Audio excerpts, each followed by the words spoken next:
In this video, Carolyn and I are going to tell you about 5 interesting embassies that you can see in Washington, D.C.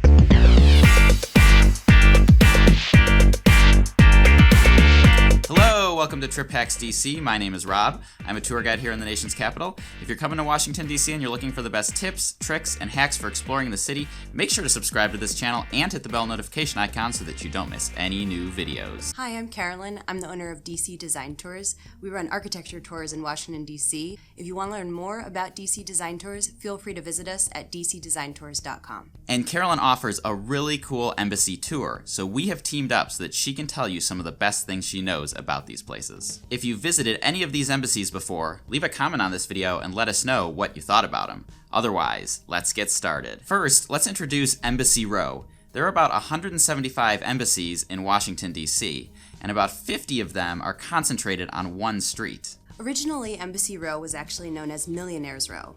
Massachusetts Avenue became a center of the wealthy DC elite, which would build big, elaborate mansions to show off their money. Most of these homes were not even their primary house. This would be their second or their third house that they would live in during the winter social season from December to February. Unfortunately, the habit of building these big, beautiful mansions on Millionaires Row came to a crash in 1929 with the start of the Great Depression. Most of these wealthy families ended up losing the shirts off their backs and had to sell the homes they had spent so much money on. The organizations that were there to buy up these properties were mostly other countries who were not suffering from the Great Depression. And that's how we go from what was once called Millionaires Row to what is now called Embassy Row. So the first one we'll tell you about is the Embassy of the United Kingdom, which is both the oldest and the largest in Washington, D.C. To give you a sense of scale, there are over 400 staff members who work in this embassy alone. Now, the embassy itself is located just south of the Naval Observatory along Massachusetts Avenue. One of the neatest parts of the embassy to me is the big statue of Winston Churchill outside.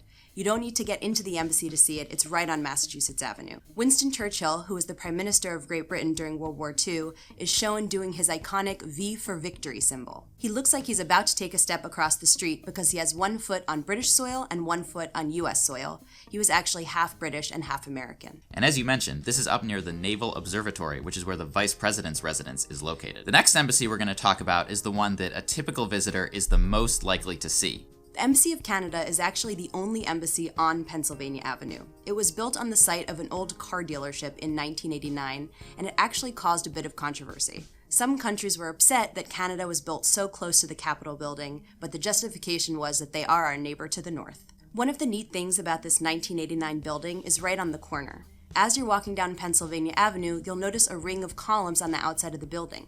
If you go up to the ring and stand in the very center, make a noise and you'll hear a perfect echo of your voice. And if you watched my What to Do in DC during Christmas video, you might remember that I mentioned that they have an excellent Christmas tree. The next embassy is impressive because it was the most expensive when it was built over 100 years ago. The Embassy of Indonesia used to be known as the Walsh-McLean Mansion. It was built by an Irish immigrant named Thomas Walsh, who came to the United States and literally struck gold while mining in Colorado. The Walsh-McLean Mansion is famous because of Thomas Walsh's daughter, Evelyn Walsh-McLean. She was a rich DC socialite that became famous after being the last private owner of the Hope Diamond.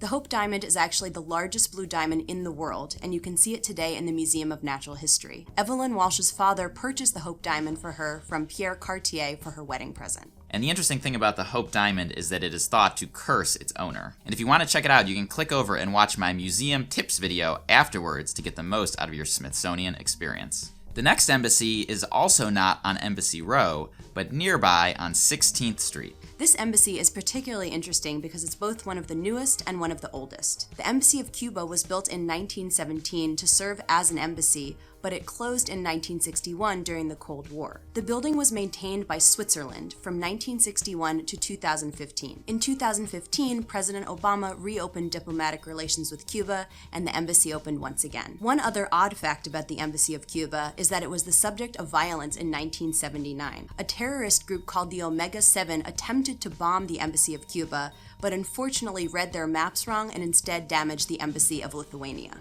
And in addition to Lithuania, the embassies of Spain and Poland are also located right nearby. But our last one is technically not an embassy, but an example of a place where an ambassador lives. Most embassies actually have multiple buildings. The embassy itself is called the Chancery, and the place the ambassador lives is called the Residence. The Turkish ambassador's residence was built in 1915 as the home of Edward Everett. Edward Everett was known as the Bottle King because he owned a string of bottling plants up and down the East Coast, and he also has the interesting distinction of being the first private businessman to offer health insurance to his employees. Edward Everett built this beautiful Beaux-Arts style mansion in 1915 to house he and his growing family. After he passed away, his 5 daughters decided to sell the house and split the profits, and it was bought in 1936 by Turkey. The first ambassador to move in was a man named Munir Ertegun, who had 2 young sons that were then growing up in Washington, D.C. The boys became absolutely enamored with jazz music, sneaking out of the house late at night to go hear the likes of Duke Ellington, Lena Horne, and Louis Armstrong. The boys ended up being so involved in the jazz scene of Washington, they actually held the very first integrated concerts in the entire country